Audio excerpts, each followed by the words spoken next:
Welcome everyone, John here, staff software engineer with 10 plus years of experience. I'm the lead maintainer of Latterly.io, an open source educational platform that will help you learn to code and land your first or next programming role. Today we are working on the perks feature, which is modeled after Taro's perks. I'm not going to go too in depth on what the perks feature is. This is part 2 of a multi-part series. You can go back and watch the first part. This is all stored on YouTube. And to implement this feature, we have to clean up a work in progress feature related to authentication. And so that's where we left. So cleaning up that feature has proven somewhat time consuming. The previous strategy that I was using was to leverage Composer. This is where we left off. Okay, so this is the Latterly repository, and these 3 files are the files in question. And the previous strategy that I was using was to leverage the Composer, Control-I, which is an AI tool built into Cursor. This is the Cursor IDE. And this tool leveraging GPT-4. Now I can change that, but that's the one that I had been using. So, we could keep going down this road. I don't know that this was a full stop, but we had certainly reached a point where it wasn't easily fixing the issue quickly. And so when you think through the search strategies, when an AI tool fails you, you can fall back to the previous legacy search strategies. I have a video on this. Let me pull it up. More than 10 search techniques, okay? So we can go AI first, but when that fails, we can fall back to Google, the official documentation, trusted sources, phone a friend, all sorts of other ideas. So I Googled, and I also had this thought cross my mind. 2 thoughts. One, why am I using a database token over a JWT? The main answer is that I'm migrating from Blitz.js to Blitz.js. I'm migrating from Blitz.js to Create T3 app. Blitz.js uses a database token. So I had basically been using a database token because the framework told me to do so, but the new framework is not telling me to do so. The new framework defaults to JWT, and it supports database tokens with customization. And so I thought, well, if the legacy framework is making me use a database token, that's not compelling in the new framework. So I could adopt the new framework defaults, and as a side effect, my data model would be simpler because I don't need database entities for these tokens in my Prisma schema file. So it would simplify the data model. So this seems to be beneficial. It could make this code where here I'm parsing cookies manually, and I really don't want to be doing that. It could make this code much simpler because basically I could just roll back to the previous solution, which was assuming a JWT that I lost. I lost the JWT when I added the database session. And the original motivation for this was for compatibility with the Latterly migration adapter, which seeks to unify the authentication experience between the old framework and the new framework. And that may be a temporary thing. I don't know that I permanently need this adapter. It might just be until the users get migrated over, and then maybe I remove the adapter, not sure. Or I could just leave it if it works. But it's not working at the moment. And so falling back in the search strategies, I went to Google, and I ran into a few interesting things. One thing I ran into: should I be worried that Google is going to start blocking cookies? The answer is no. The prohibition only applies to third-party cookies. I can still set my own cookies. Okay? So this makes sessions easier for both database tokens and JWT. It makes me more comfortable parsing cookies. Even though I still don't want to, I'm not worried that I'm going to have to refactor this thing next year, say.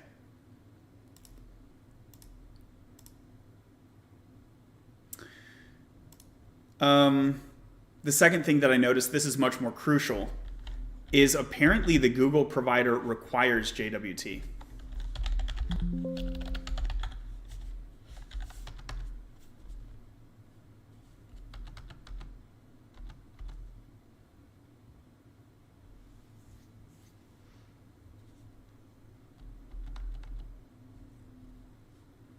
Where did I see this?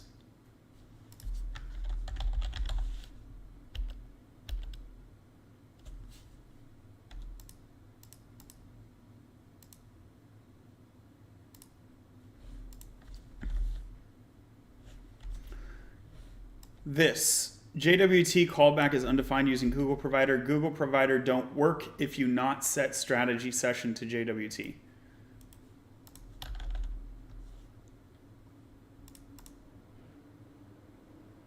So I don't know if this is true.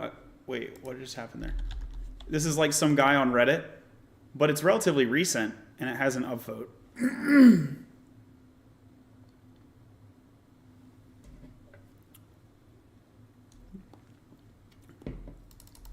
Plenty of people plugging Clerk. It's something I'll consider, but it's not built into the T3 app.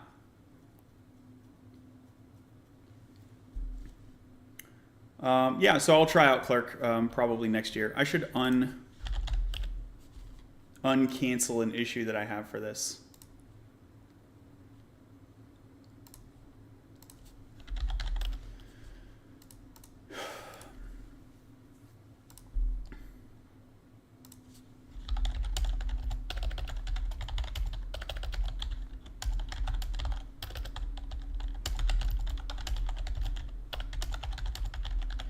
So a next auth to Clerk migration would be really painful if I have to change my data model.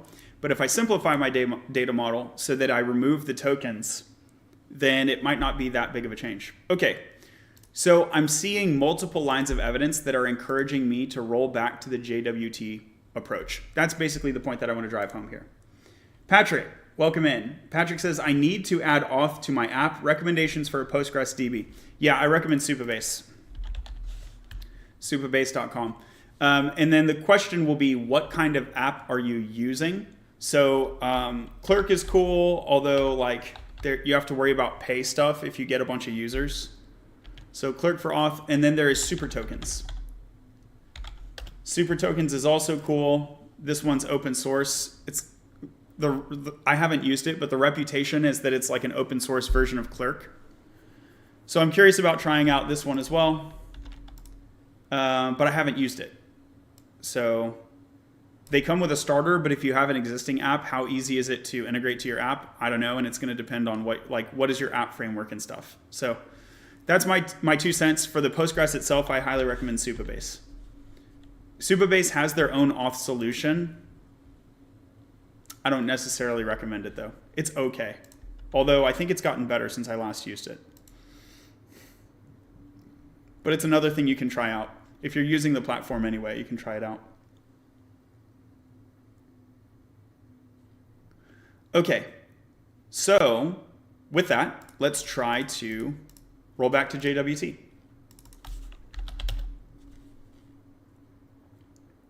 So here's my localhost. We are going to, oh, and one last thing about when I use JWT, let me bring this back. There was one last relevant bit in the GitHub. When I used, so the issue that I was seeing is that the create session method wasn't being invoked. But according to this bit, the JWT method is executed first, then session when you're using JWT. Okay, so let me leave this one open. I might need to implement one or both of these, implement or call one or both of these in my adapter. That could be an issue as well. So Googling, good old Googling.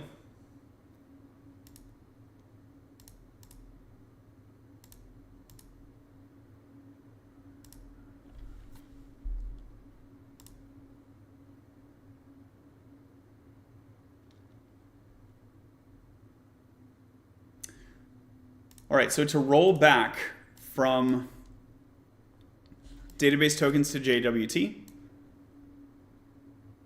I'll also want to update my schema.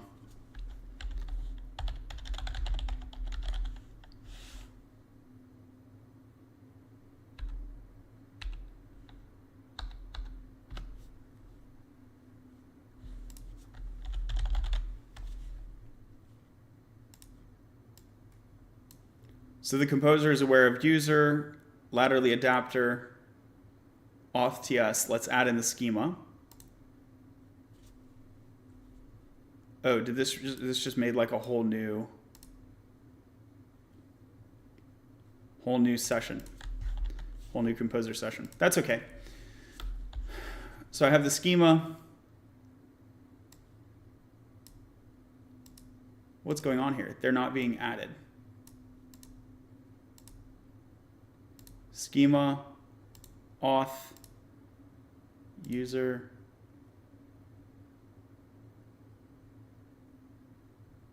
Good. There's one more that I want, which is this guy.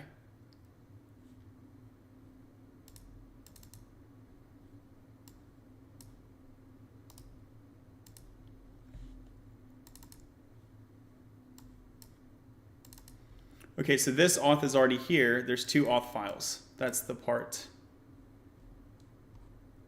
But this is the relevant one, so that's okay. I'd like to alter my next auth approach from a database token strategy to a JWT strategy. Let's also set the session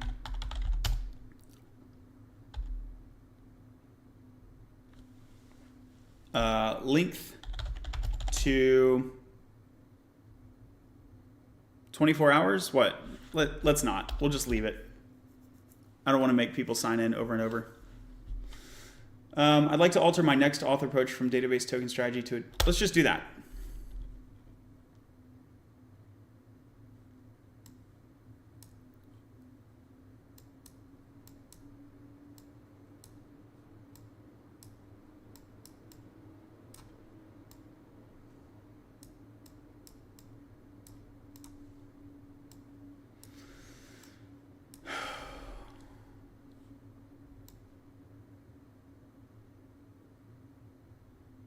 So here it's got this JWT method now.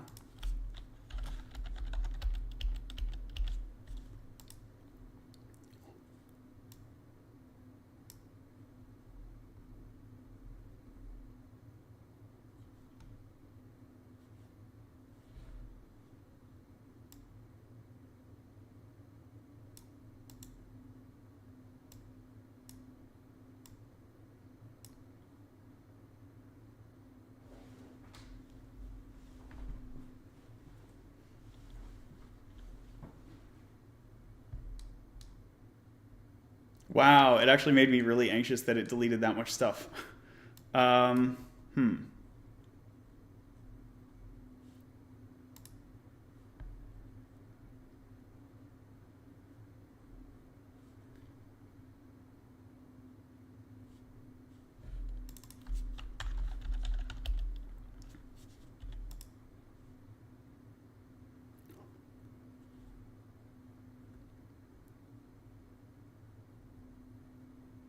So I'll accept these changes. Then I'm going to undo them and stage the auth file in this state and then roll forward.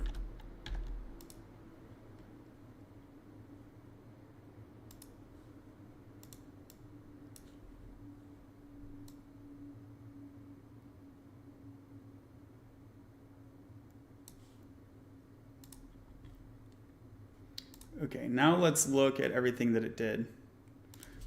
Should we also remove tokens from the Prisma data model?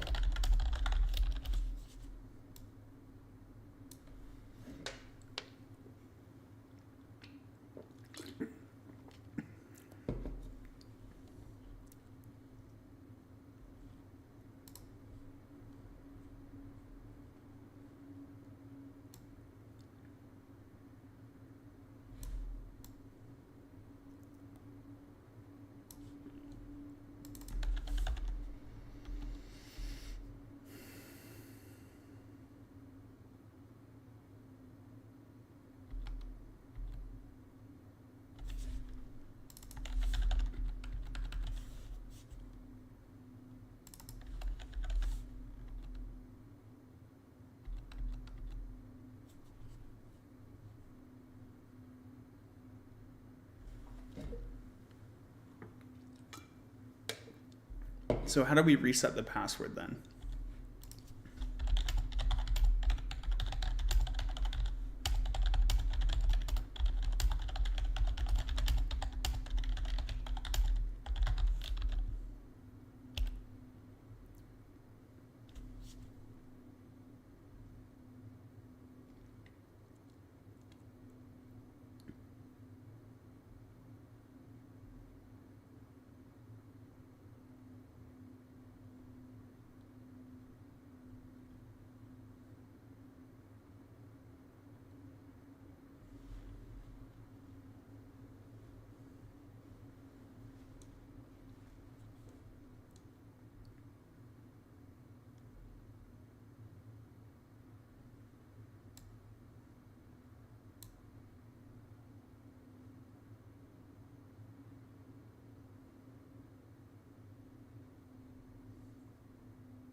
Okay, so it's using a JWT secret in memory. How do I do it?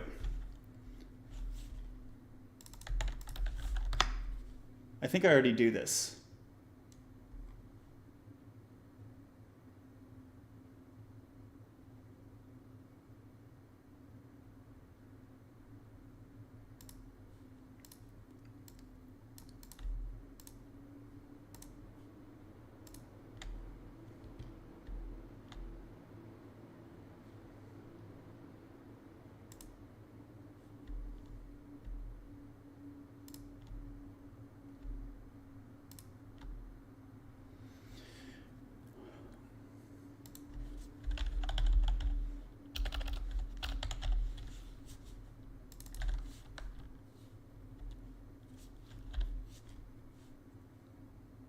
Nope, I use database tokens currently.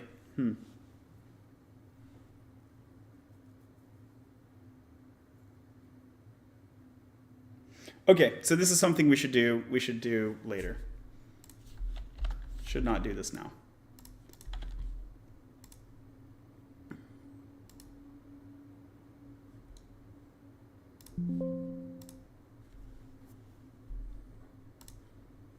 Also, I think it's fine if we have tokens just for password reset.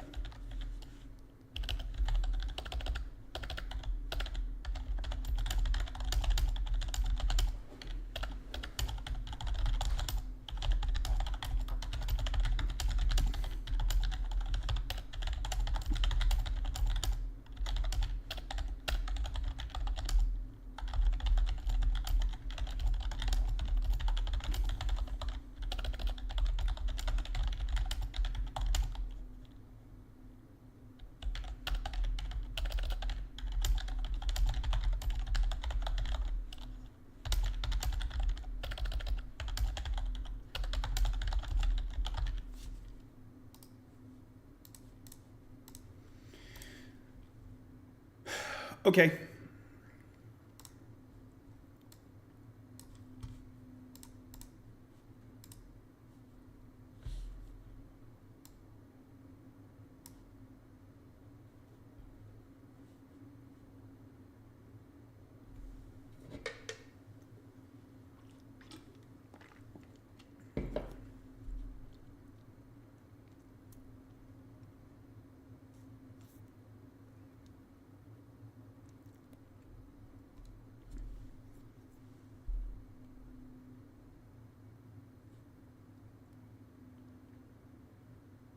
I don't want to do this right now. This might be the right thing to do, but I don't want to do it right now. So I'm going to roll this back and just make the strategy JWT.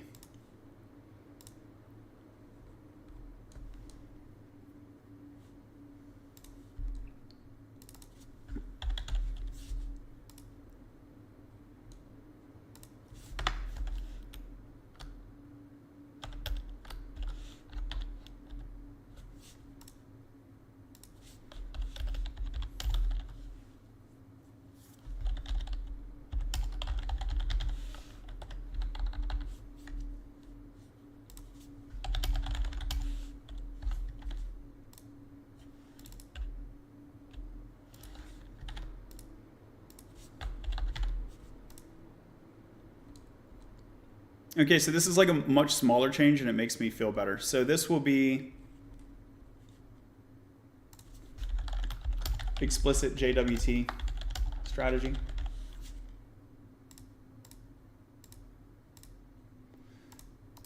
And now that I'm using JWT, I want to see if any of these console logs trigger. Okay.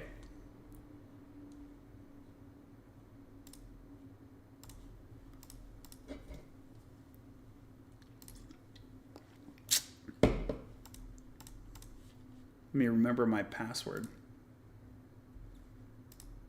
Oh, welcome in on TikTok. Diabala, what's your tech stack? We're using Next.js, and we're migrating from Blitz.js to the Create T3 app. MacFlyCPT, are you using Copilot? Basically, yes. I'm using Cursor, which has an even better Copilot. Thanks for being here, y'all.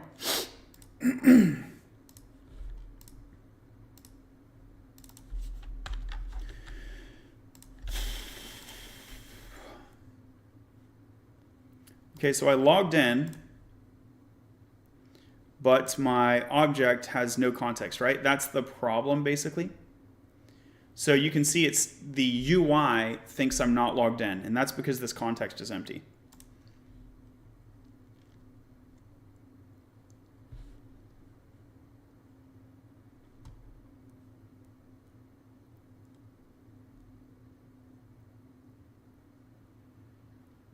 Session callback triggered. Great.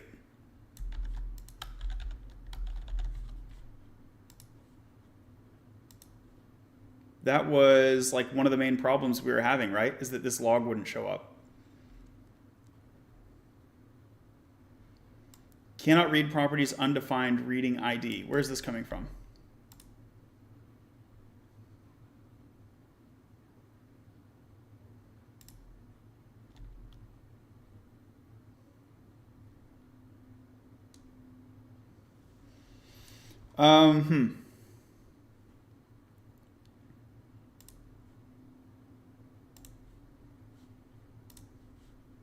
Maybe I just need to reset.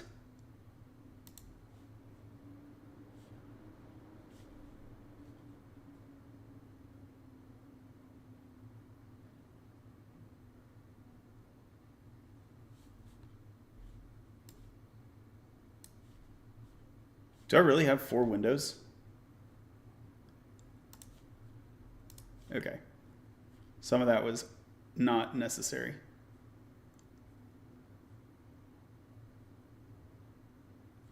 Yeah, I should just have 2, but whatever.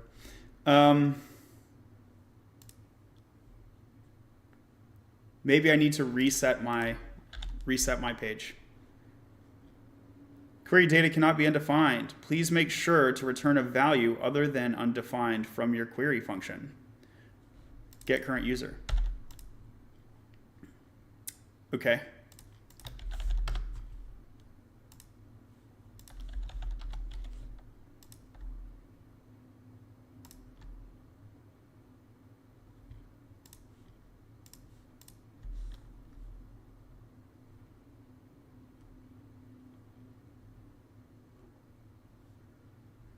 Right. Okay, so now that I'm doing all this stuff, I think I should roll this back. Here I will make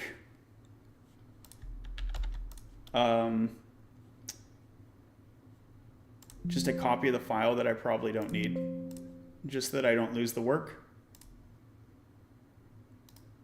So it's going to be user.deleteme.ts. Put that code there, and then I'll roll back the file. Okay, so let's refresh the page. Does this fix anything?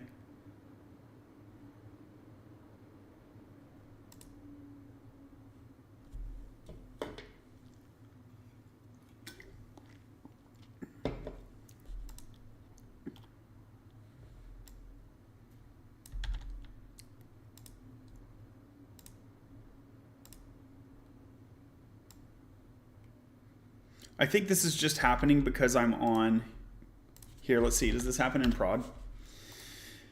Oh, it definitely won't, right?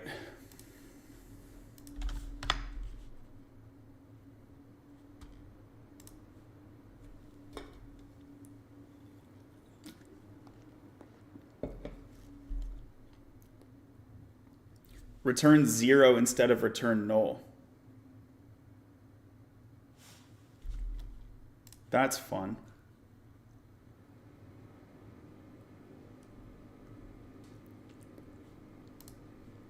Okay, so I'm not supposed to return null.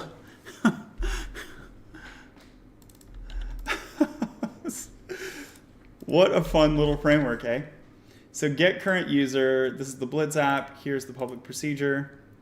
Here, this is the delete me form. Okay.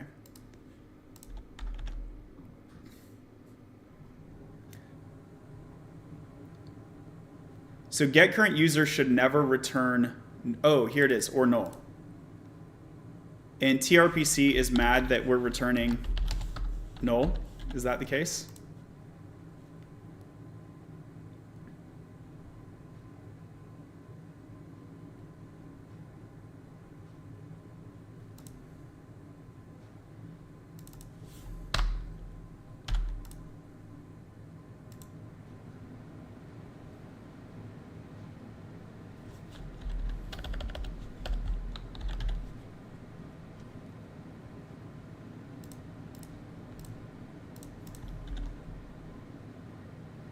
Wow, that really fixed it. That is a hack, isn't it? Okay.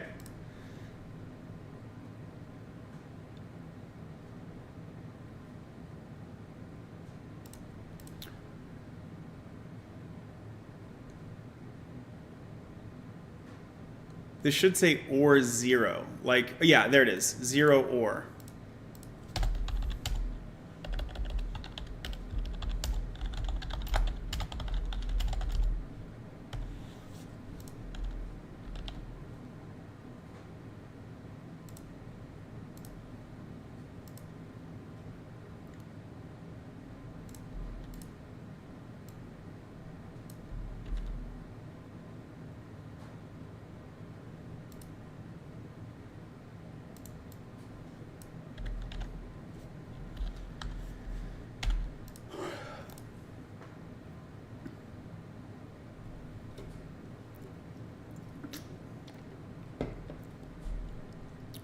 I think that deserves more than a code comment. This should be like a special constant somewhere.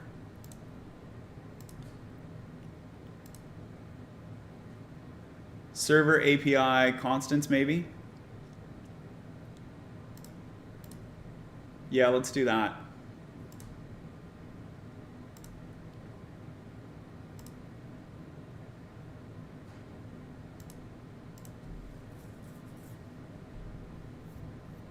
We can just call it server constants. Here's TRPC.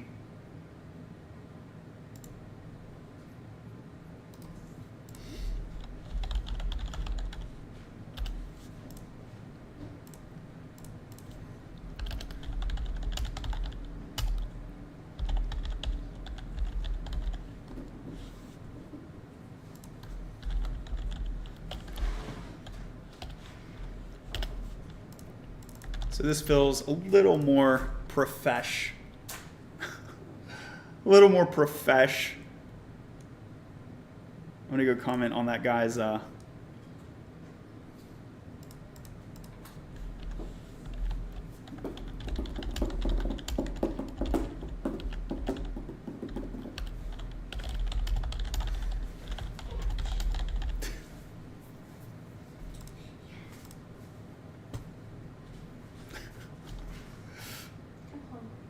You're hungry? Then eat something. And remember your man while you're up there. Oh, the side eye, y'all. The side eye is amazing.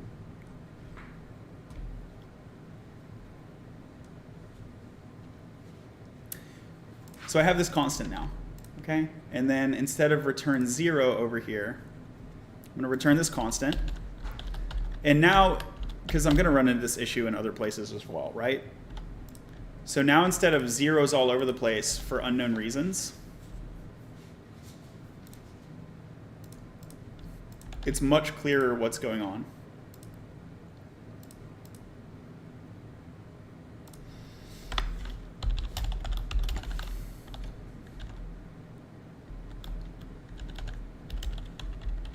Okay.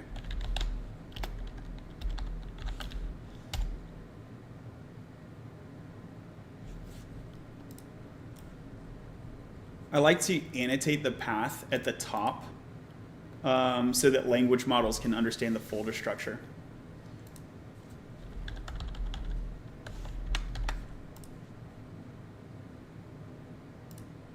Cool.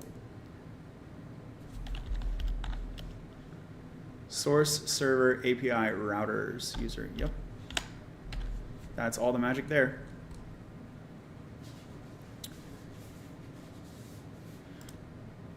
Let's go ahead and commit this, user TS.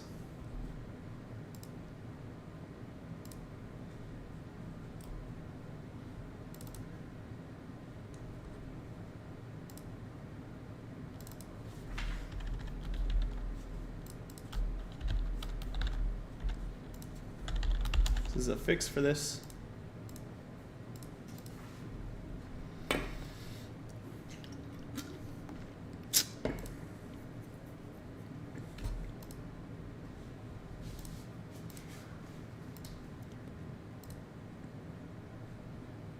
And I want to see these logs happen. So we saw one, right? We saw one that was previously not happening, the session call. So here I am, I'm a user. I'm logging in.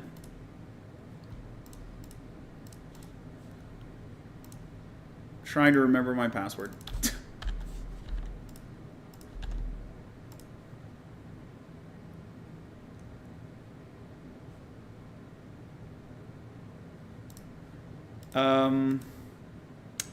And I don't see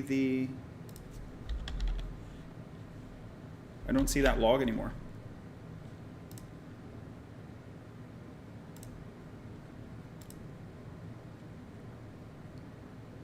User is undefined. Okay. We see an error before and after. That's not good. Where's this coming from? JWT session error. Let's open that. I'm thinking it's because I didn't implement the JWT method, right?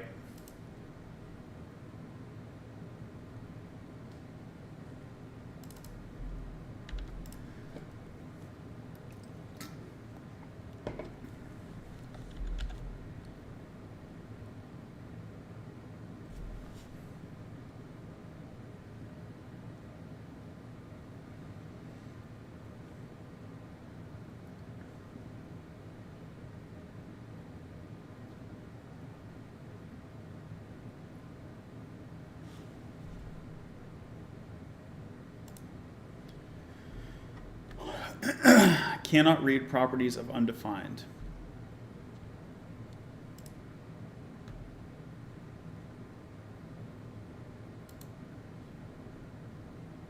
Session is defined. Here's the session. And user is undefined. Okay, that's the issue. That's the issue, is that user is undefined.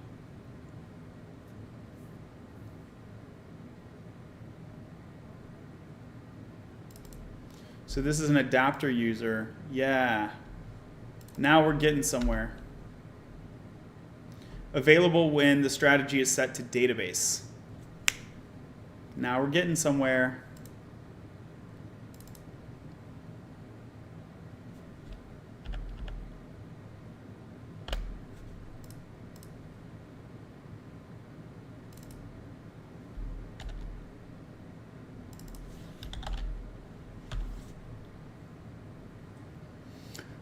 Okay, so the issue, oh gosh, I see the issue now. Interesting. So the issue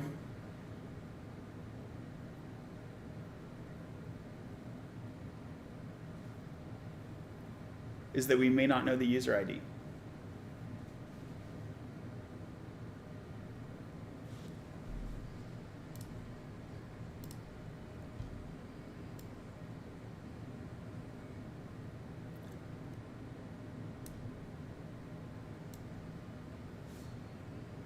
So I'm going to have the email in both cases, right?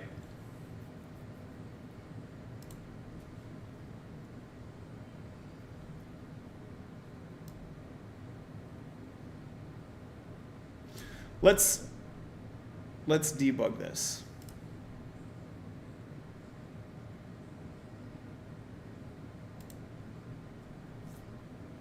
If I log in with Google, do I still know the email?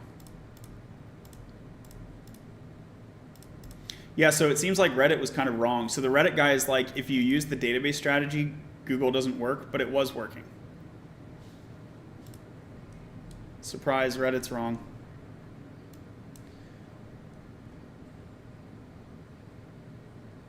Okay, so this seems to have my email. Let me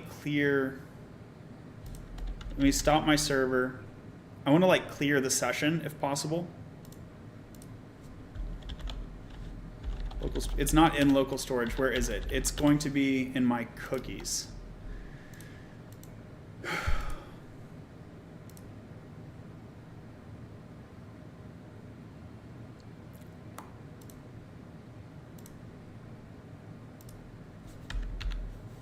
So I'm deleting all these cookies. Bye.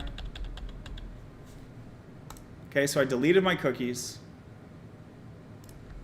404. Good. Let me restart my server. And this bit of data here, so this bit of data was like sticking with me. Now it should be gone. The server should not know my email. So let's replicate this. If I refresh, empty context, cool.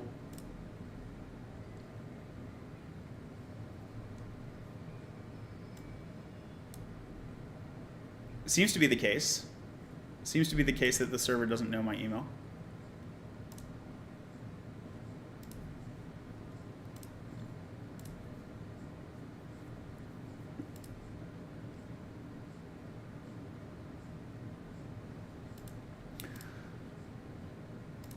Okay, so now I want to try to log in, and I want to use the Google strategy.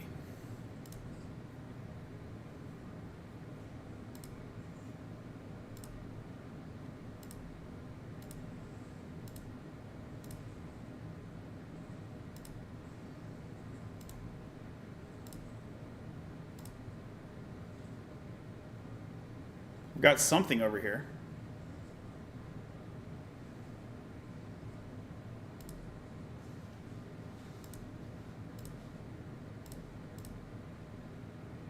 It looks like a blank OK response. Ah, result data 0. Okay. And now I have cookies. So I have a session. And the session says, like, I don't know who you are. It says I couldn't find a matching database user. Ooh, but I have this email from Google.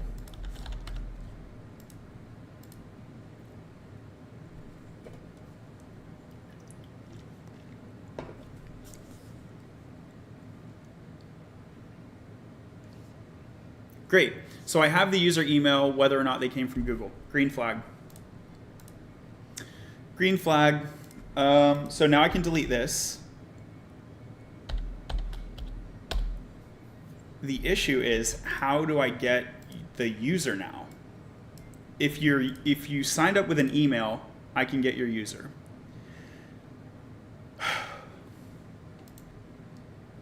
But if you signed up through Google, I need to join your Google credentials somehow.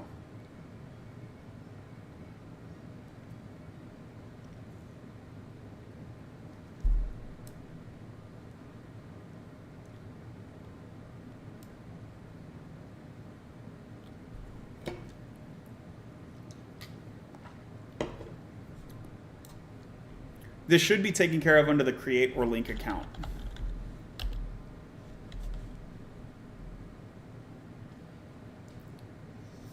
Yeah, so if you're an existing user, then I found you because of your email.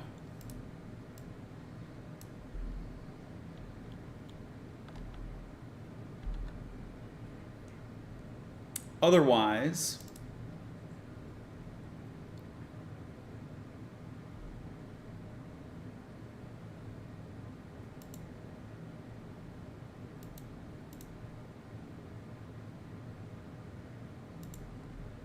Otherwise, I can't find you.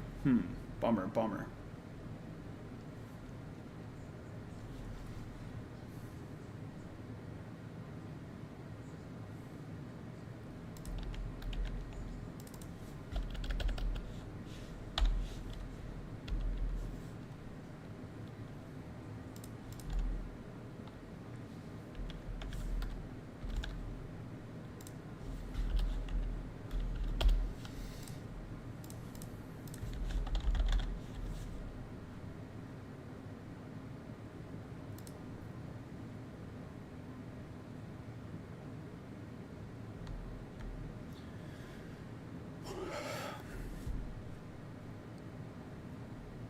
So what I can do to test this is I can delete my user out of the database and try to sign up with Google.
So the session is, I think, guaranteed to have a user.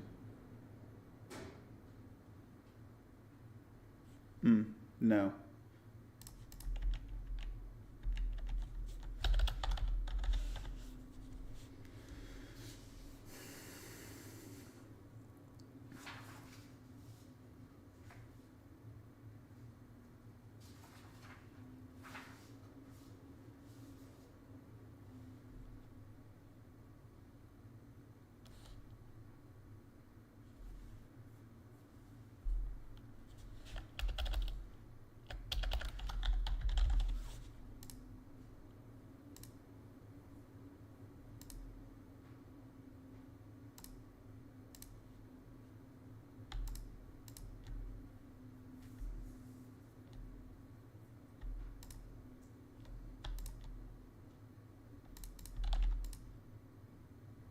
It might have a user. Yeah, that sounds right. Let's be more specific on this. This is the default session.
So I can get the accounts that the user is associated to.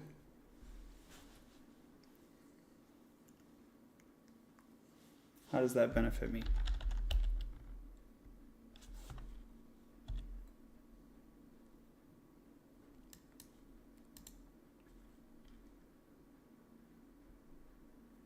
I don't think I care at this point. So the question is, if I sign in with Google, does the sign in method ultimately get called?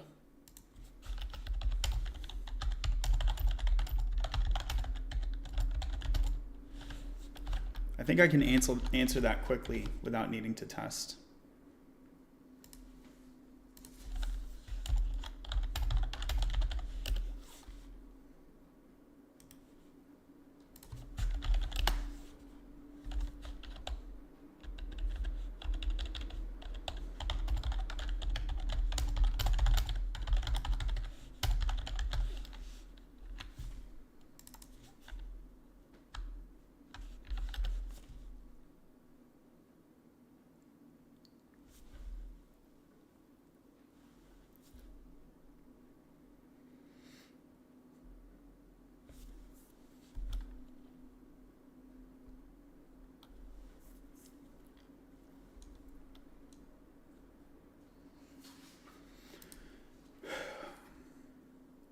Okay.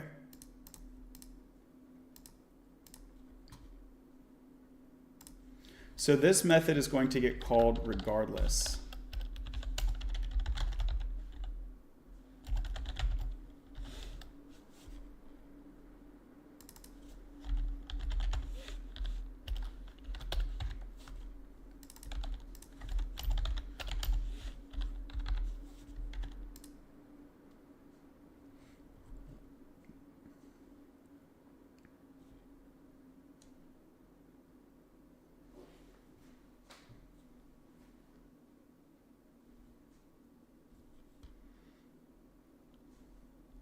So I can't find unique because the email is what? Optional, I think.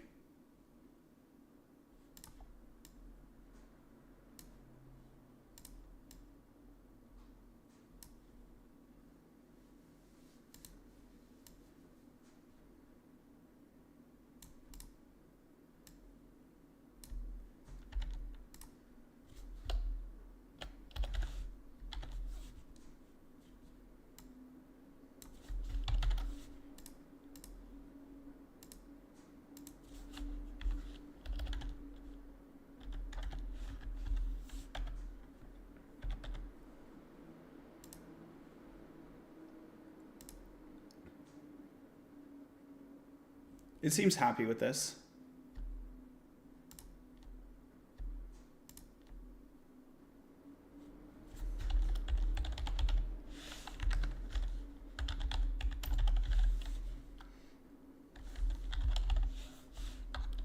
Yeah, so the email the email has to be there. Okay, I feel much better now. I was thinking that if you come in through Google, I don't know your email, but that's not the case. Whether or not you come through Google, I know your email. Nice. That makes life a lot easier.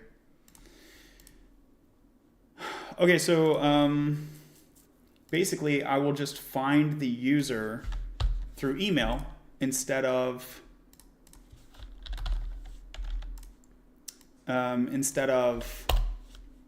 ID. Not a big deal. And everything else is pretty much the same, yeah?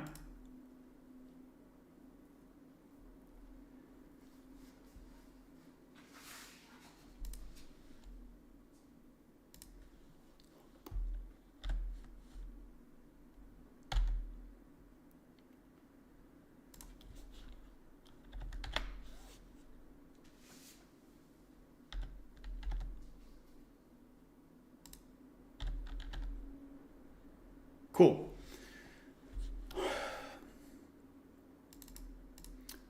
In fact, since I'm already sort of doing a nullish coalescing, that's what this double question mark operation is called. I don't need to extract the variable. I can just write it like this. All right, so the method is simpler now. I like it. Wow, this actually looks like a real function.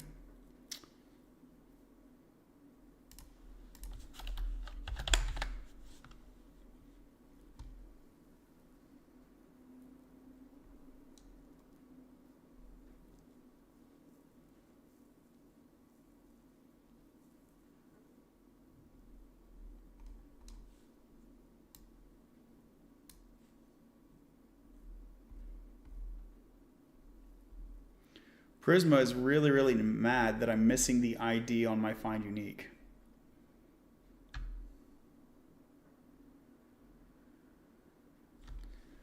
Let me regenerate my types.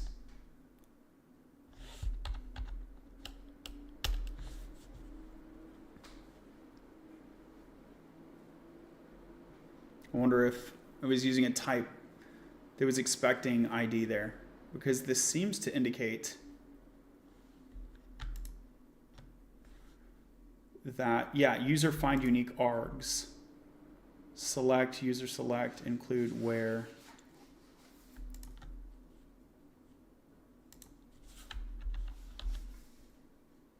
It says ID and email are both optional, right? So I don't need to include ID according to this type definition.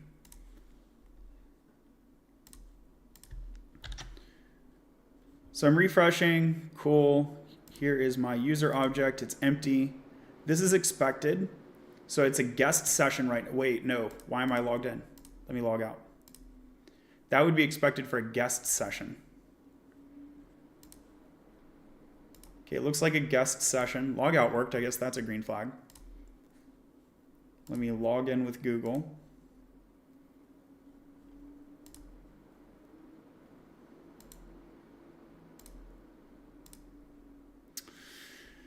I'm in the result, but not the context. So that's a little bit strange, but I guess it's fine.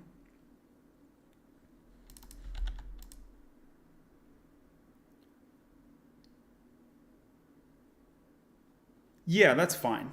That's fine.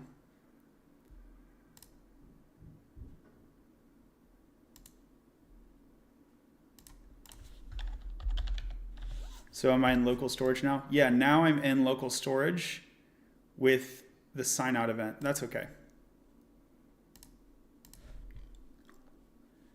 Navbar reflects that I logged in. Navbar reflects that I logged out. Good, that's looking good. What about the ordinary auth way?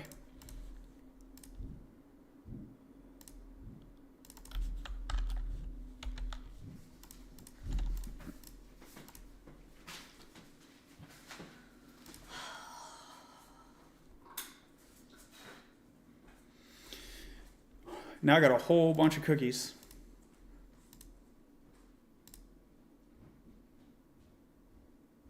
Type basic.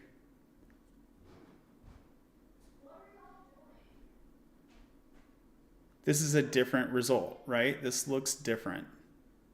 Yeah, now I have a result 0. Okay. So we're not getting an error, but it's failing to look up the user. So Google sign-in is still looking good, despite these changes.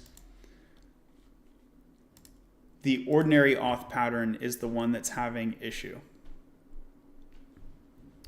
Let's see about my logs. Sign-in callback completed successfully.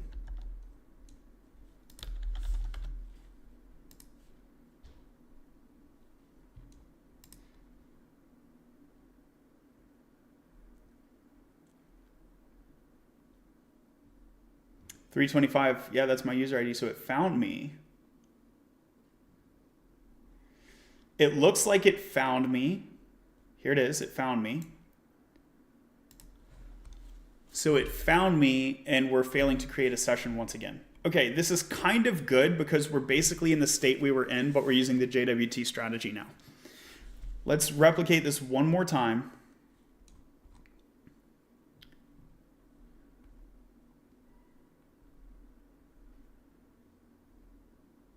Existing user. I don't have the timestamps, so how do I know? I guess I'll restart my server again. Echo banana. So now, after the banana, is the new fresh set of tests. Oh, thank you.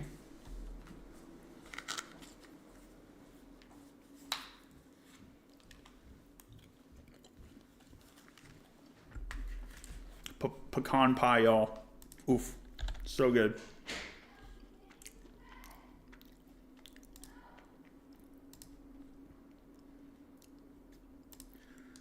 Okay, so we're after the banana.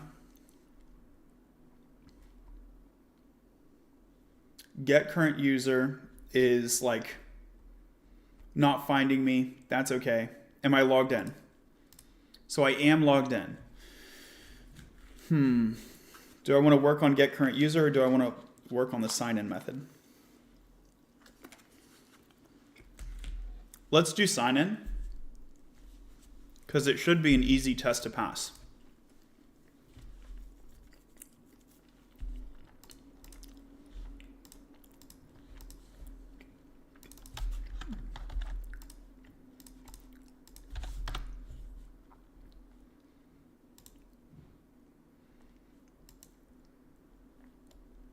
Okay, so it found me. And so what we just confirmed is that it's finding me through credentials, not only through Google. In the previous log set, I wasn't sure. But now that we have the banana separator, now I'm sure. So sign in callback completed successfully is happening on both paths. So I can get rid of this log. I want to keep that one, keep that one. Get rid of this, get rid of this. I'll leave that one. I think this is going to be like the part we're missing.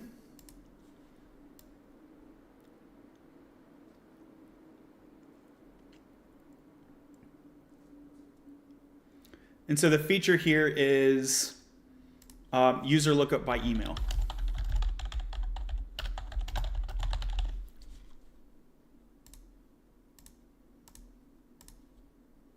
Now we're doing the user lookup by email. Okay.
Here's the session token. Good, so it looks encrypted. So I'm wondering if the email is getting passed in plain text over the wire, so it could get sniffed. It might be, but it looks like that JWT is encrypted, which makes me really happy.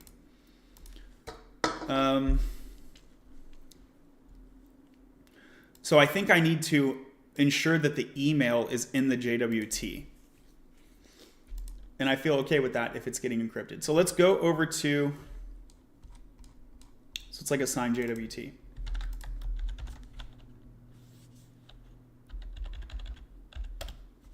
Get current user, here's the get current user method. And so here, I'm trying to get the user ID and I don't have it.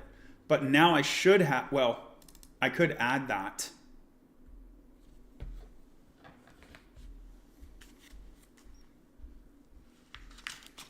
That could be even nicer.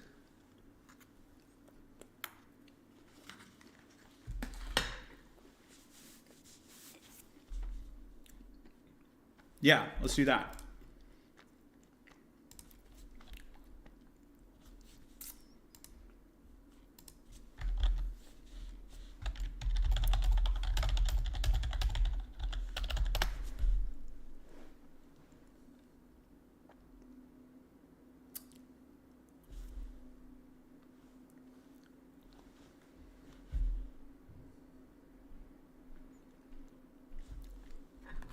I'm pretty sure it's getting signed so that I could even put the email there.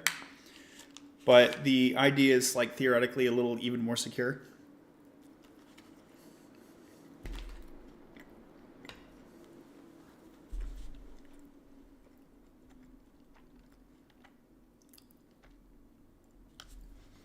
Oh, I thought the session was an unwrapped token.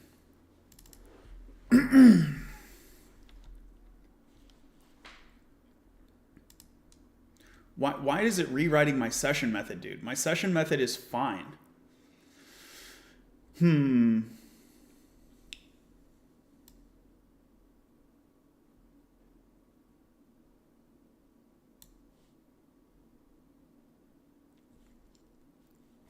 I'll go for this.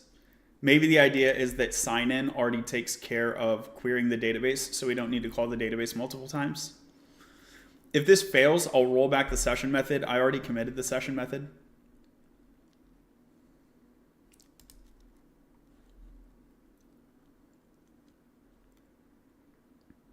Object literal may only specify known properties.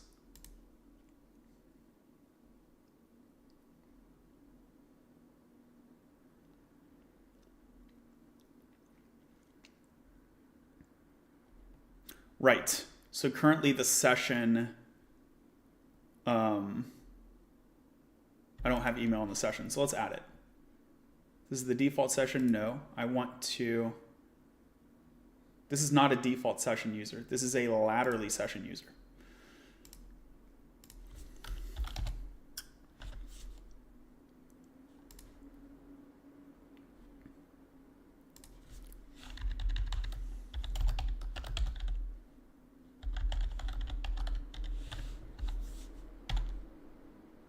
So the latterly session may have an ID.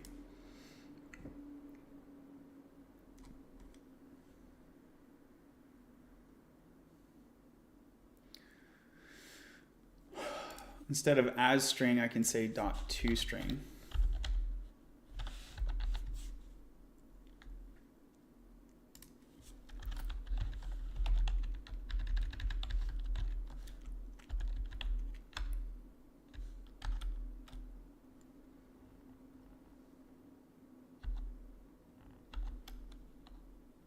It's going to have the email on there anyway, like, then we're not really being more secure, are we? It's just like, it's just like making it more complicated.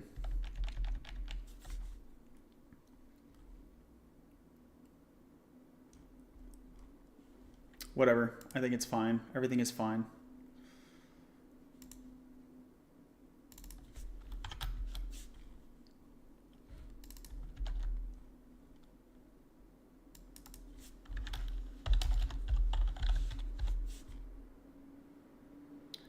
Being used as a value here. Isn't that what you're doing here though?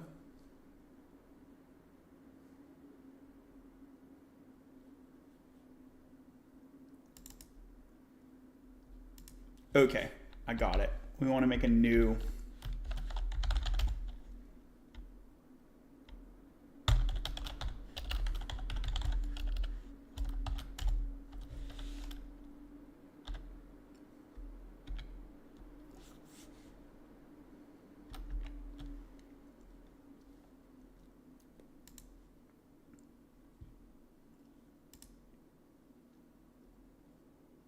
Can I not just like clone it?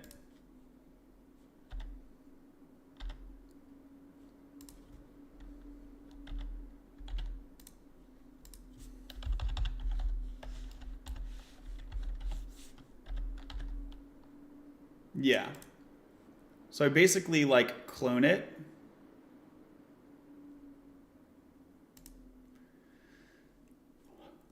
And then override these if I have them. If I have them. I want it to be like an or.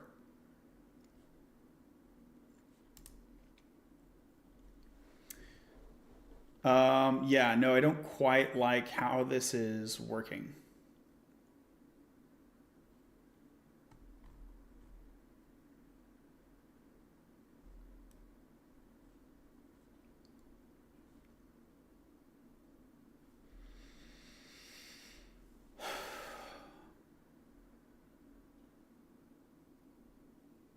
So do I want the token to always take precedence? Like, what if they update their email?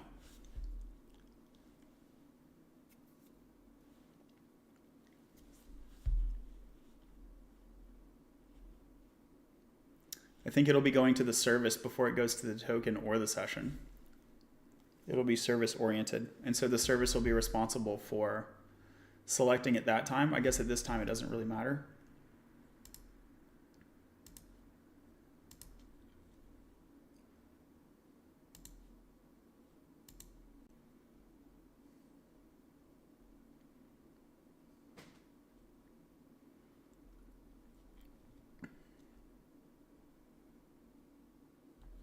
I want to say use the session or the token.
I think this doesn't matter too much. I feel like I'm spending time on something that doesn't matter too much.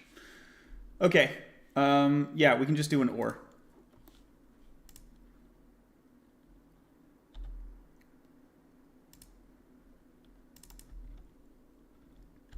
Which one is going to take precedence? I don't really know. So token will be generated from here. Oh, yeah, no, this tells whoever created it first, I want to take precedence. JWT is executed first, then session when you're using JWT.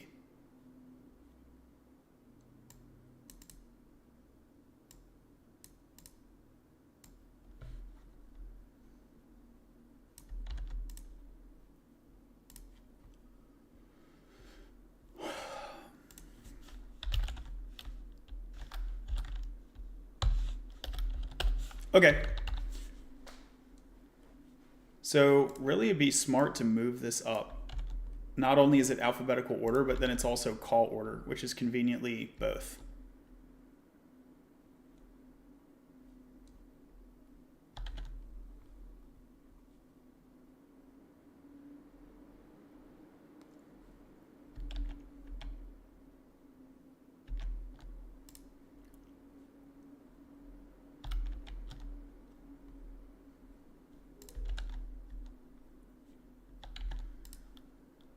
Okay, so JWT is executed, then session. And so what I want to do is I want to have a new session, and I would just like to take everything from the token, right? So I'm basically trusting the token. Yeah, why would this change? It would only change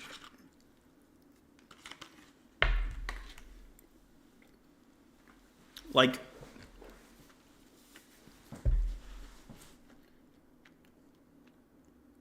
currently it wouldn't change. In the future, it could change.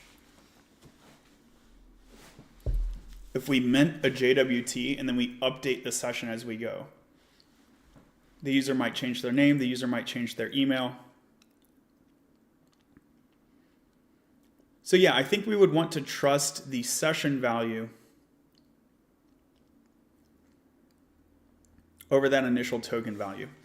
So we'll do session first or token. Okay. So session or, good. And it says it doesn't exist on there.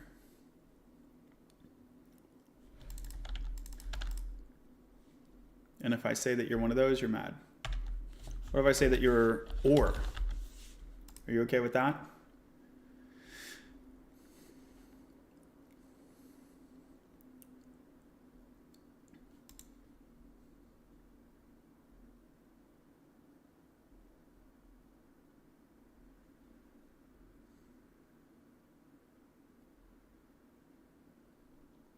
ID does not exist on type.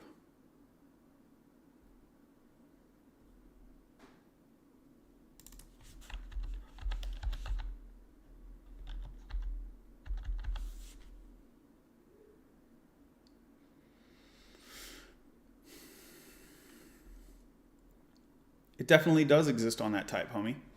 Okay, so it's not allowing the OR.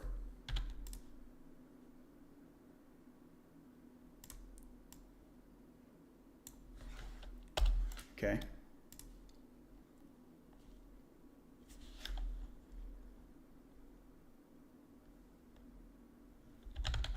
I really don't like the idea of mixing them. Where like some properties are overridden by session, but others aren't. I really don't like that idea.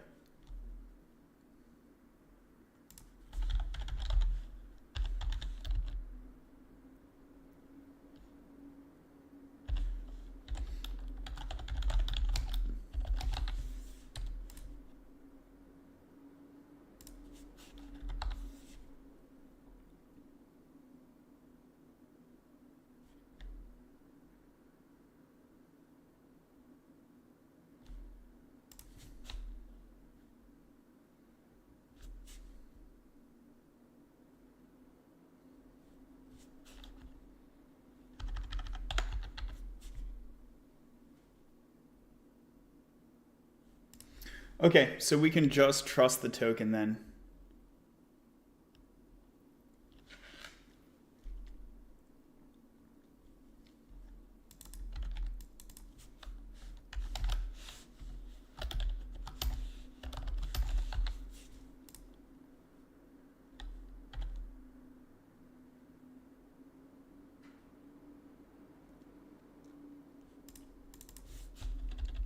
The compiler is basically forcing this session to be a default session.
Yeah, this is just getting ignored somehow. How is this happening? So an interface session extends a latterly session. So it might have a user, and if it does have a user, it has an ID. All right, cool. So I scroll down here. It might have a user, and if it does have a user, ID doesn't exist. What?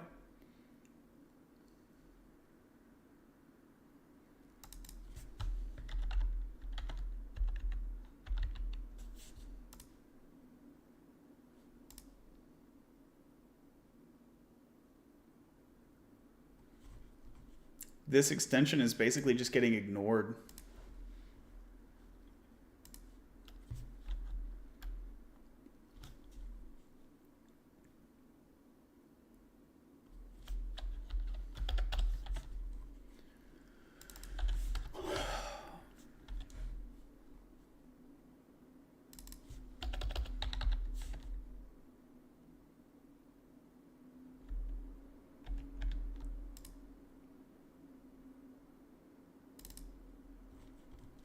Do I need to declare the type instead of declaring an interface?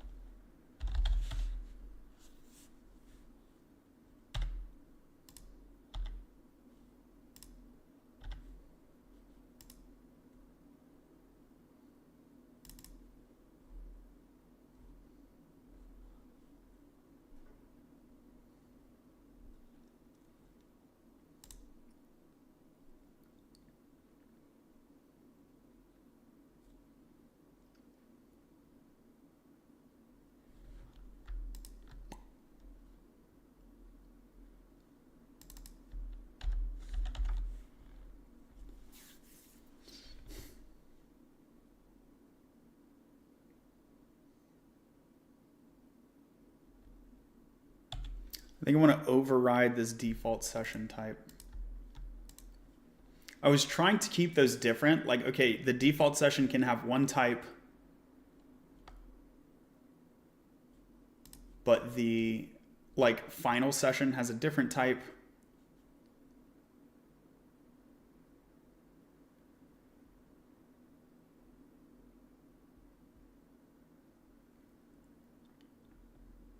And the compiler doesn't seem to like that.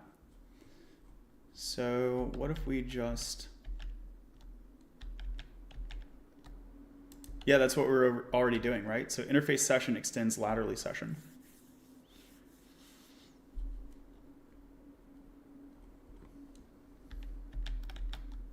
And it's not respecting that. Ain't no respect. Ain't no respect.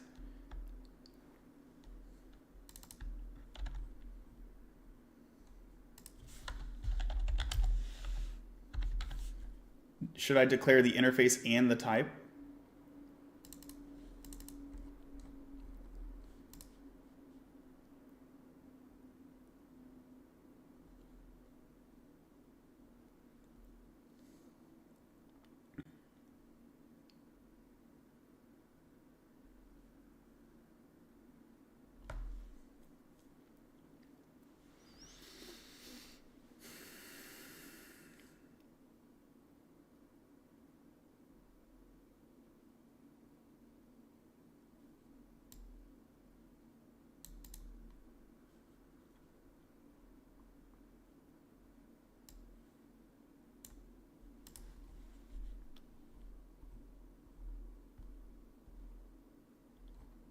Yeah, it's really not letting me override it. Crazy. Okay.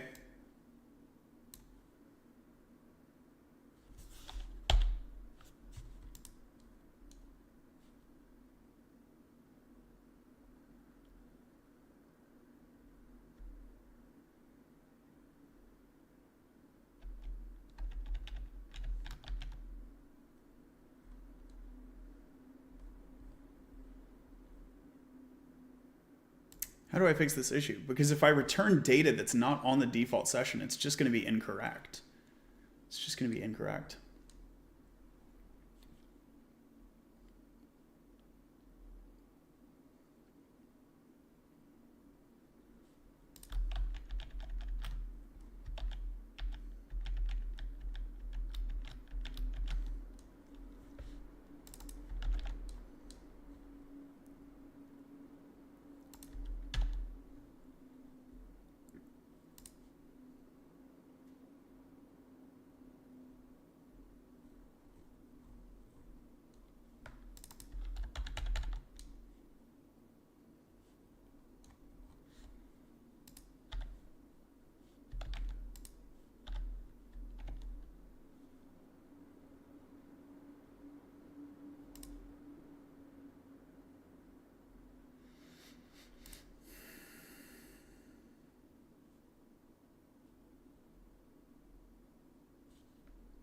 So what's my question to the composer? My question is,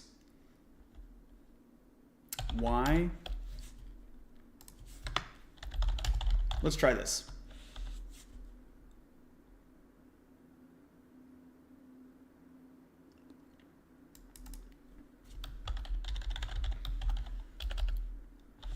Oh, interesting.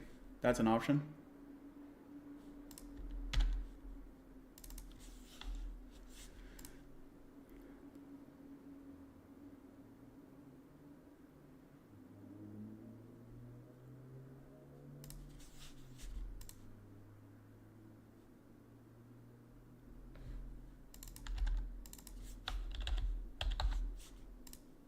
Hey, that worked.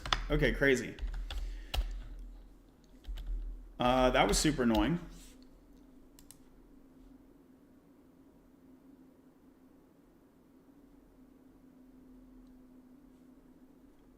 So I've stipulated that you are the latterly user type. Okay, I'm cool with this. I'm cool with this.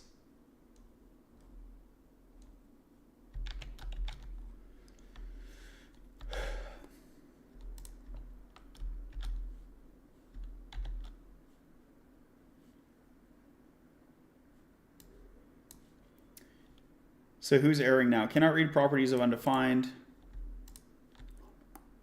Over here.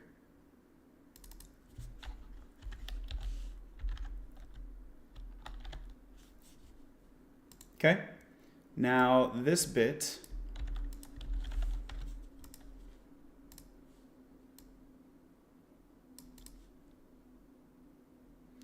it's possibly undefined. That's right. That's right, buddy.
That's interesting. So how do we get a subscription that's an empty subscription?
Okay, so I'm logged. I'm a guest right now, right? I'm a guest. So let's try to log in. Let's do Google. This should work fine.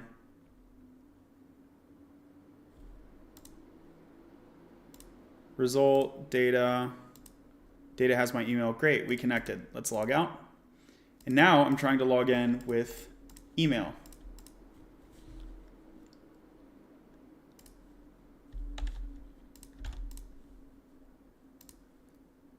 And how about now? Result 0. That's okay. Result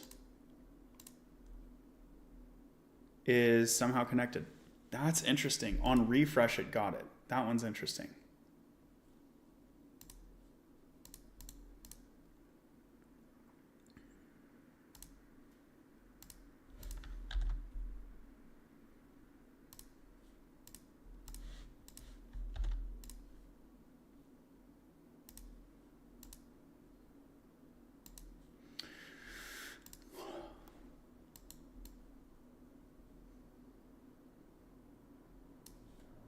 So what sort of logs do I have here? Get current user.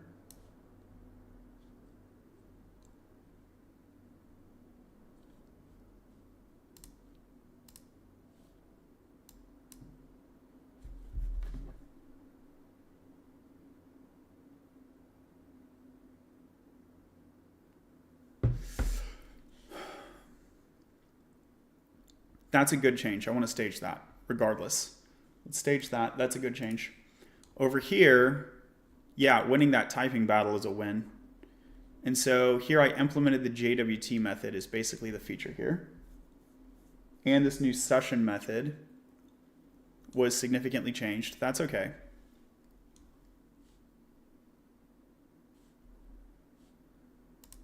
So we'll stage that. User delete me. This, I'm not seeing a need for it. I'm not seeing a need for it. So I'll delete that. Migration adapter. A bunch of these logs seem unnecessary, but I'll leave this open for now. What I want to see, so this is the feature is the JWT method. What I want to see is that get user. Why is it initially returning 0?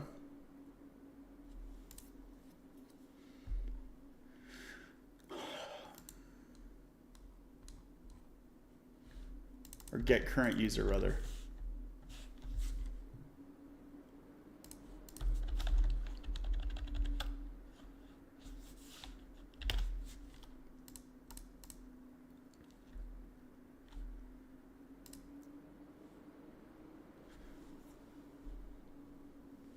Because I'm trying to read off the ID. Okay.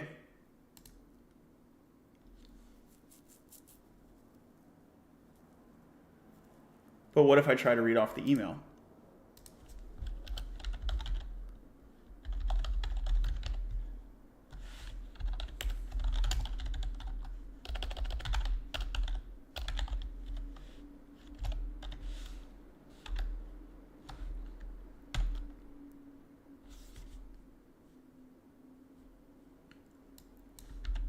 I'll repeat it a bunch of times just so it sticks out really well. Oh, I love software engineering. 1, 2, 3, 4. Yeah, that's fine. So how do I test this? I just log out and log in again. I just log out and log in again. Log out. Email's undefined. That's great. Now let's log in.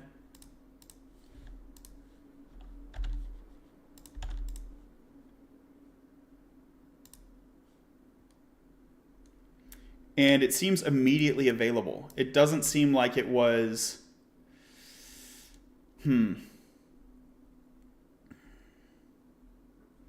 Let's do the banana log. I should really add timestamps. Banana. Okay. So with these banana logs, we have my email. Now I want to see one undefined set and one defined set. What I don't want to see is 2 undefined sets. That would be a bummer. Okay, so I got an undefined set right now, right? This is okay. 2 undefined sets here is okay. So it's 2. Okay. I don't want to see another undefined set before it populates. What I don't want to see is it takes 2 hits to the server to hydrate my JWT. I want to avoid that. Okay, so if it's 2, 2 is fine. I don't want to see a third. Don't want to see a third. What if I come back? 1, 2, 3. Okay, so clicking over to, it's just calling it again because I visit the browser. Now it's 1, 2, 1, 2, 3. Now there's going to be a fourth, I think. 1, 2, well, that's still 3. 1, 2, 3. Weird. Let me go to log in. Did we call it again? 1, 2, 3. Still got 3 sets here.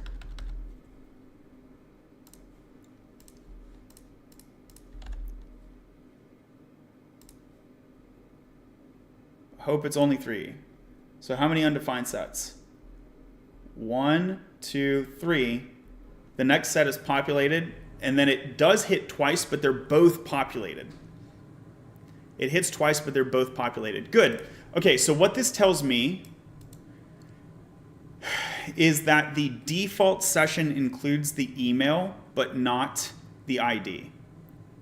The default session includes the email, but not the ID. Is it typed that way? I think so.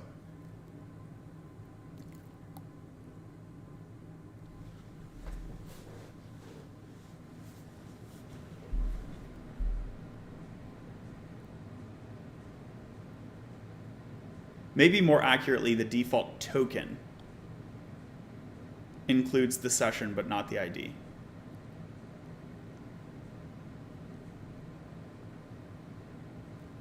Default token includes the email, but not the ID. Okay, I think that's fine. It just means that I should be looking up this bad boy by email. Works for me.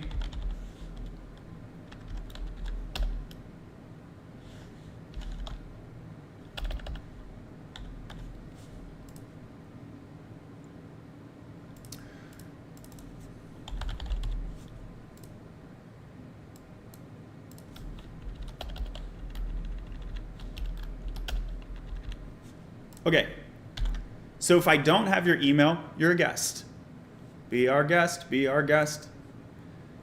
Pullman, hello great streamer. Thanks, thanks. Okay, if I do have your email, you're logged in. Welcome to the logged in side, homie.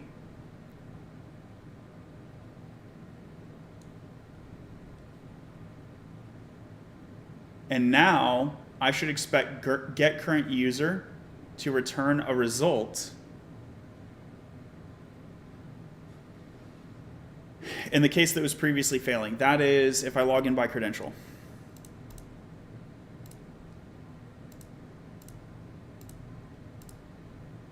Now it knows my email. Ba-da-da-da.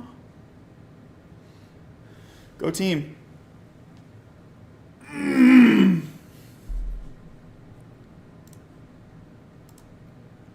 That was kind of a pain, wasn't it? Okay, so how much of this stuff do I need? Should I just roll all of it back? The type any is like not really great, is it? This create session did nothing. This create session did a whole lot of nothing.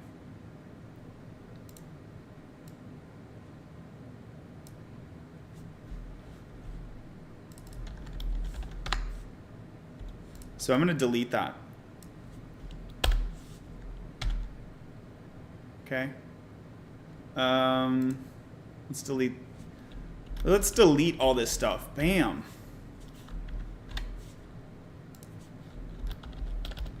Get rid of all these logs. I don't like any of these logs.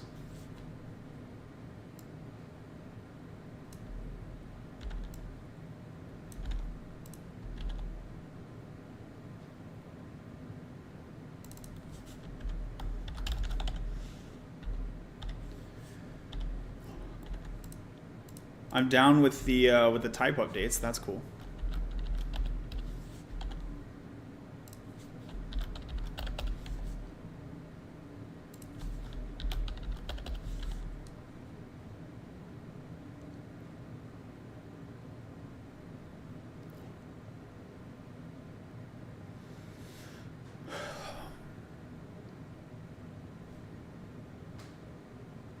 email, OAuth, or IDC credentials.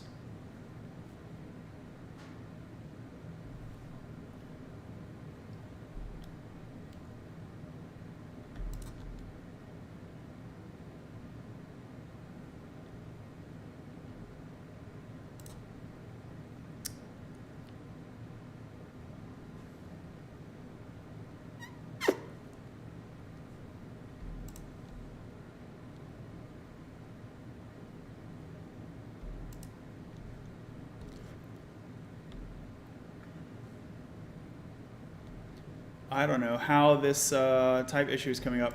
So this is coming from core types, source providers. Where am I importing this from? Providers, index. Maybe it's just imported from the wrong location.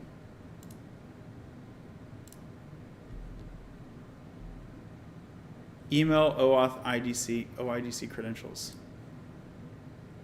OAuth email credentials.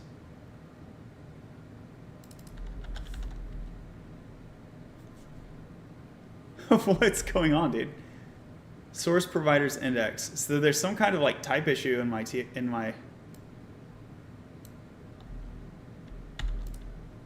some kind of type issue.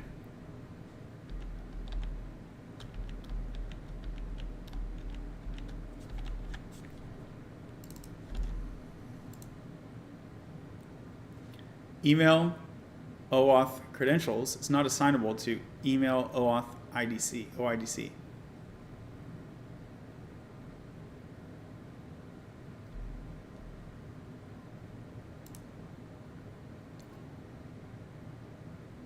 Oh, got it.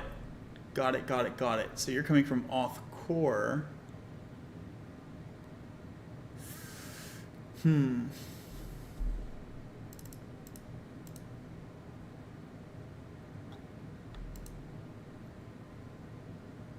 And you're coming from next auth. Auth core and next auth have incompatible type definitions on the adapter account. I think I'm not supposed to be doing this. I'm not supposed to be using next auth. Auth core is the new one. Next auth. It's because that's where the adapters are. What about this? Can I do this? Do you exist? You exist. Nice. Did that just break my whole app if I just import from a different location?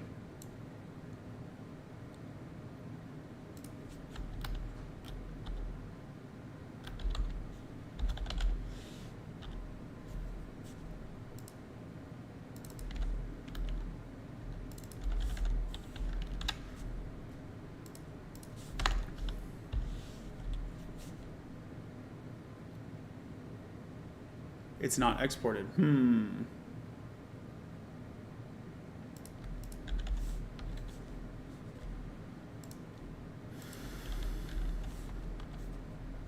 Here we go. This is the one I want.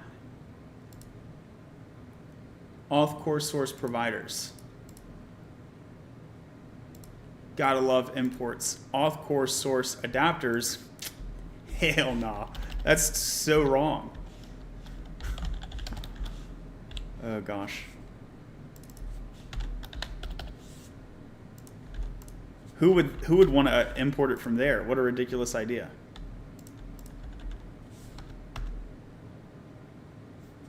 When we go for adapter account type, looks good to me. Let's do that. Now you're working. What type issue? I don't see a type issue. Token type. String or undefined is not assignable to type lowercase string or undefined. There's a lowercase type? That's sick, dude.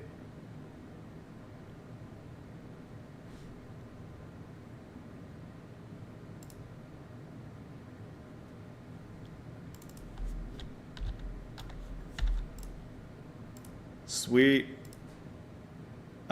Account token type.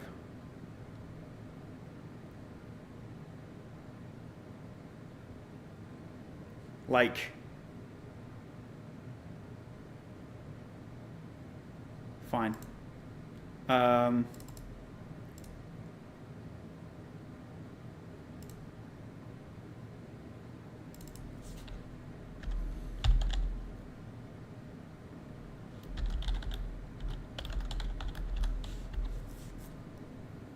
No, you're not happy?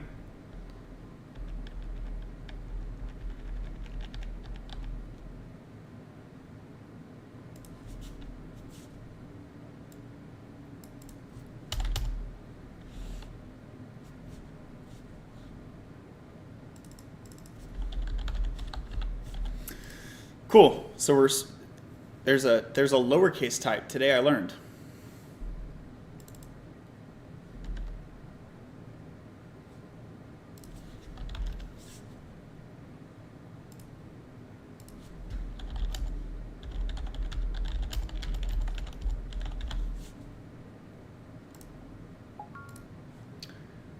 Good. This is looking good.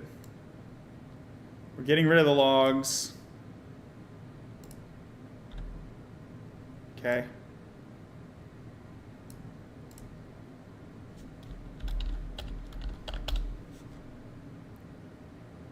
Account here, I can actually type this as account.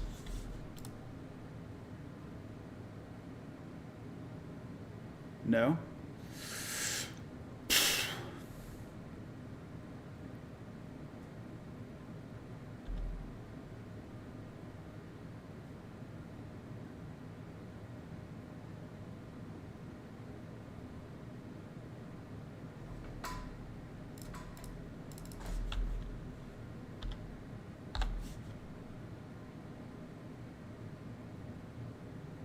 Okay. Better type.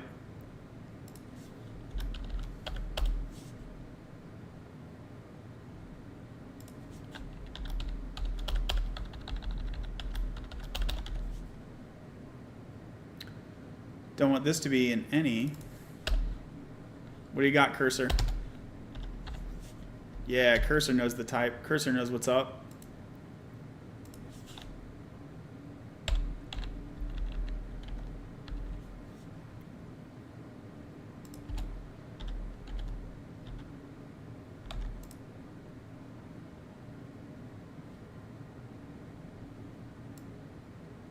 I think it's a good looking file. So the feature here is just better types and no create session. Let me redo the, we'll stage this and I'll redo the authentication tests.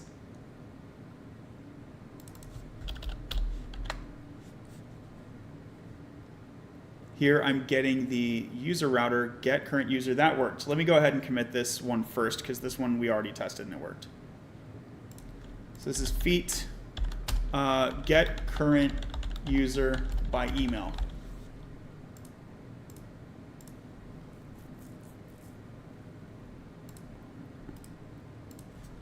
Now we're checking the laterally migration adapter.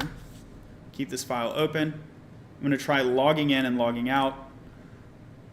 First, I'll just log out. Let me do this with the tab closed. Okay, so I log in. Let's do Google. And it worked, we can tell by the top nav. So now I log out. Now I log in, I want to go by credential.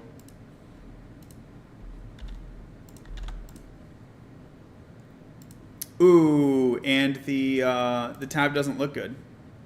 Tab doesn't look good.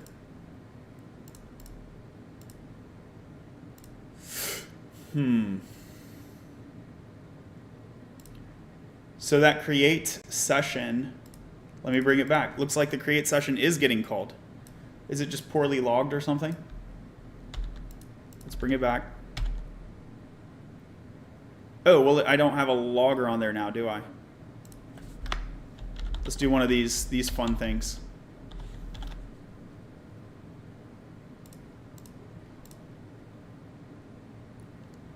Wow, and it automatically hydrated on second click. That's crazy, dude. So I'm logging out. I'm doing this without the tab. I'm logging in. Gonna go for credentials.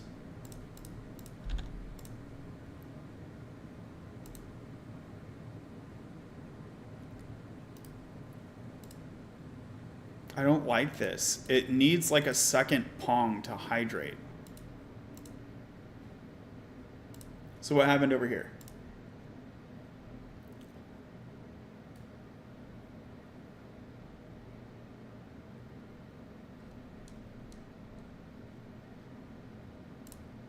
Yeah, and if I come back, it hydrates. It needs like a second hit to hydrate.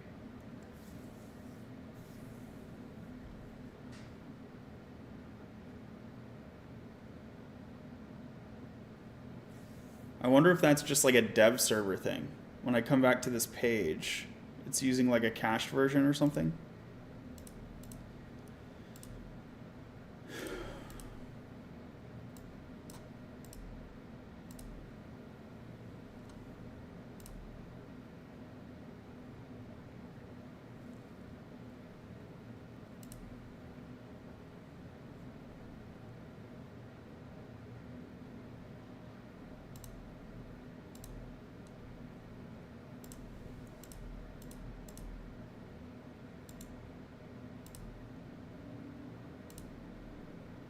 Okay, so we logged out, so we have a contact 0. That's good.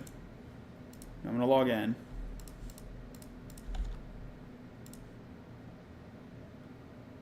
It didn't make the query again. You see that? Query number 1 here still. It didn't. Oh, I need to invalidate it. Yeah, that's not a big deal. So get current user. Boom. Once it was invalidated. Okay. So get current user.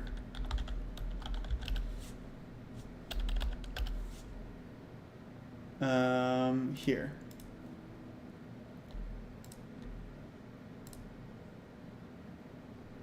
I need to invalidate it somehow.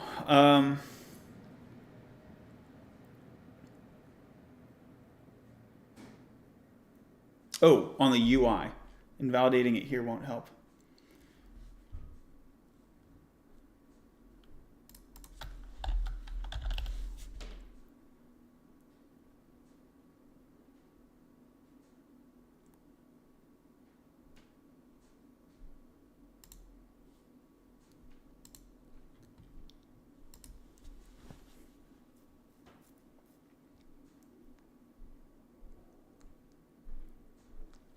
I don't want to just invalidate it every time they visit this page. How do I determine?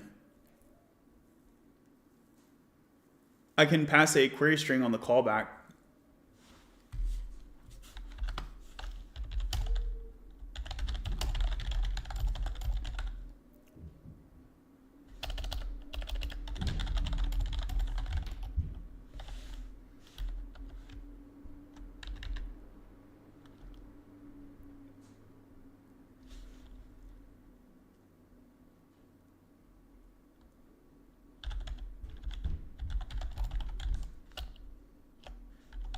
Okay, so what do I want to do? If the query string says refresh current user,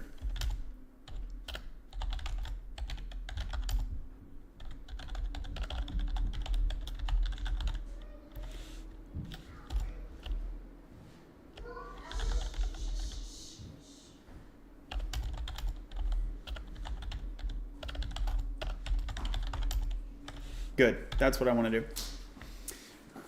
What are y'all up to? Getting the tree for Christmas. Hoo hoo hoo. So if the query param refresh current user is true, remove the query param and refetch the current user.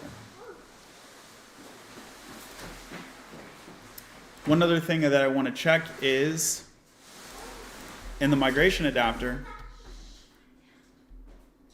removing this does not impact anything that we've seen.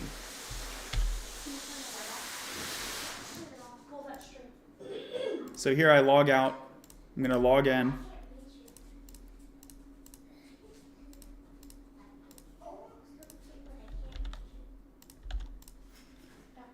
And now I'm going to force refresh the page, and it worked. So that create session method just isn't being used at all.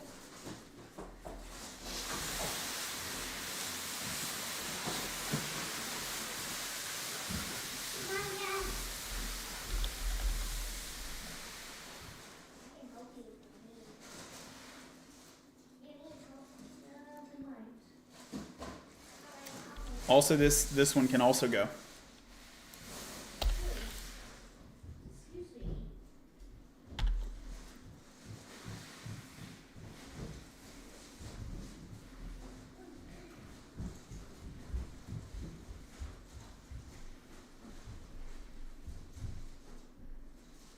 Let's try the flow one more time, just to be sure.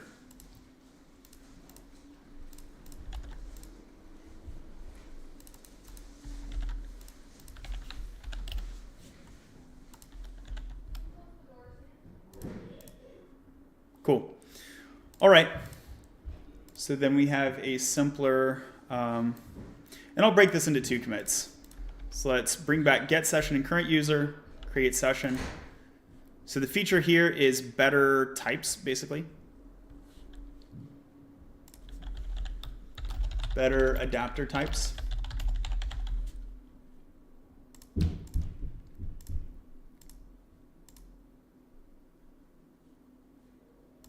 And now this separate commit is simpler adapter.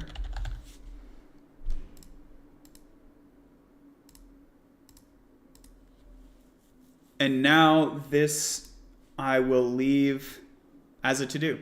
This is like a straightforward task, 5 to 15 minute task. And I think that is a great open loop that I can leave for the next stream. So thanks for being here. And tune in next time where we will implement this and finally get into making the new page, which is the perks page.